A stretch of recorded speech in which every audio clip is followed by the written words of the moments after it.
ஆமா. இல்ல, நான் அந்த செய்திய பார்த்தேன். திருப்பூர்ல நடந்த இந்த ரிதன்யான்ற பொண்ணுக்கு நடந்த ஒரு கொடுமை. அது எனக்கு வந்து அந்த பொண்ணுக்கான ஸ்பேஸே குடுக்கப்படல அப்படிங்கிறது, அதுக்கான இடமே குடுக்கப்படல அப்படிங்கிறது தான். இது எவ்வளவு வருத்தம் பாருங்க. ஆ இன்னைக்கு விக்கிற விலைவாசிய பொறுத்தவரைக்கும், ஒரு பெண்ண பெத்து ரொம்ப கடினப்பட்டு வளர்த்து, அந்த மொத்த கனவையும் அந்த பெண்ணுகிட்ட வச்சு, அத ஒரு திருமணம் பண்ணி குடுத்து, தருவாயில அவங்களும் அந்த ஒரு மாரி வாழ்வியல்ல இருந்து தான் வந்தாங்க அப்படிங்கிற மாரி யோசிக்காம, 300 சவரன் போட்ட இடத்துல இன்னும் ஏன் கூடுதலா 200 சவரன் போடல அப்படிங்கிற மாதிரியான கேட்டு கொடுமைப்படுத்தும் அந்த பொண்ணோட குரல நான் கேட்டேன். கிட்டத்தட்ட 72 நாளோ 78 நாளோ உடல் ரீதியாவும் பிரச்சனை, மன ரீதியாவும் பிரச்சனை அப்படிங்கிறத அது சொல்றதுக்கான ஒரு ஸ்பேஸே இல்ல. அவங்க அம்மா சொல்றாங்க, என்கிட்ட சொல்லியிருக்கலாமே அப்படின்ட்டு.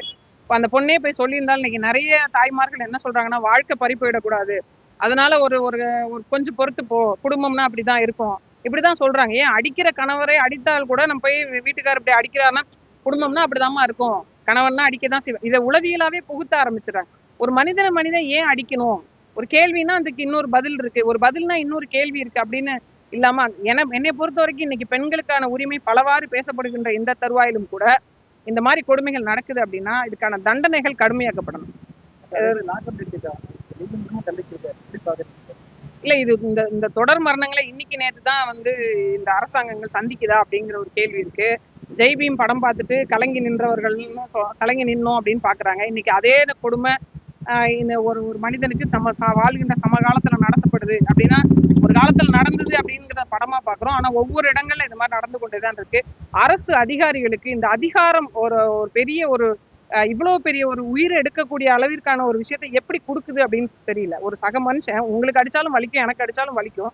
அப்படி இருக்கிற நிலைமையில ஒரு மிளகாத்தூளை கரைச்சி ஒருத்தர் வாயில ஊத்துறது, இல்ல அவங்க பிறப்பு உறுப்புல மிளகாத்தூளை நுழைக்கலாம், இது என்ன மாதிரியான ஒரு அரக்கத்தனமான சூழ்நிலைன்னு தெரியல. இதுக்கான உச்சபட்சமே என்னன்னா, அதிகாரத்துடைய உச்சத்தை அவங்க உட்கார்ந்துருக்காங்க. ஒரு சக மனுஷனை நீங்க ஒருத்தரை கைது பண்ணிட்டு போகும்போதே பாருங்களேன், எடுத்தோடனே வாடா போடான்னு பேசுற காவல்துறை அதிகாரிகளை நான் பார்த்திருக்கேன். நான் எல்லாரையும் குறை சொல்லல, நல்லபடியா நடத்தக்கூடியவர்களும் இருக்கிறாங்க. ஆனா குறைஞ்சபட்சம் நீங்கள் மக்களுக்காகத்தான் சேவை செய்ய வந்திருக்கீங்கன்ற எண்ணத்தை உங்களுக்குள்ள விதைச்சுக்கணும். ஒவ்வொரு முறையும் காவல்துறை அதிகாரிகள் இப்படி எப்படி செய்வதும், அதுக்கு பிறகு வருத்தம் தெரிவிப்பதும், இல்ல அவங்கள இடைநீக்கம் பண்ணுவதோ அல்லது முற்றிலுமாக நீக்கம் செய்வதுமாக இது மாதிரி இல்லாம அவங்க மீது கடுமையான நடவடிக்கை எடுக்கணும். அவங்களோட பதவி நீக்கம் மட்டும் அவங்களுக்கான தண்டனை இல்ல, எப்படி ஒருத்தருக்கான கொலை செய்தா அவங்களுக்கான தண்டனை நீதிமன்றத்துல வழங்கப்படுதோ அதே மாதிரி அவங்க மீது கொலை வழக்கு பதிவு செஞ்சு நீதிமன்றத்தால் தண்டனை வழங்கப்படணும். சட்டம் கடுமையாக்கப்படணும், தண்டனைகள் கடுமையாக்கப்படணும். அரசு இது உடனடியா கவனத்துல எடுக்கணும். ஏன்னா தூத்துக்குடியில நடந்த அந்த பிரச்சனைக்கு பிறகு கிட்டத்தட்ட 18 இந்த மாதிரி லாக்அப் டெத்ஸ் நடந்திருக்கு, வெளியில தெரியவே இல்லை.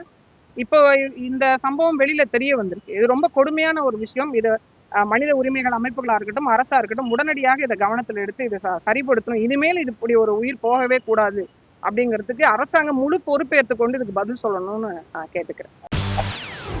செய்திகளை உடனுக்குடன் தெரிந்து கொள்ள உடனே சப்ஸ்கிரைப் பண்ணுங்க.